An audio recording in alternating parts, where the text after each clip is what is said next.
Hi guys, ngayong araw nga ituturuan ko yung girlfriend ko kung paano mag-drive ng motor. Kasi sabi niya sa akin nung nakaraan gusto niya daw matuto mag-drive ng motor.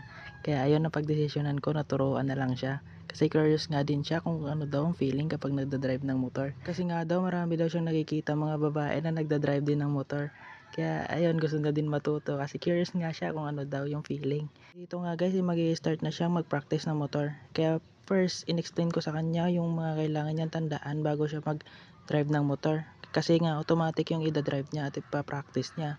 Kaya ayun, tinuruan ko siya sa tamang paggamit ng brake. At in-explain ko na lang din sa kanya guys kung ano yung mga parts ng motor. Kasi nga wala nga siyang kaalam-alam sa pagmumotor. Kaya ayun, in-explain ko muna sa kanya. Pati nga sa gasolina walang alam to.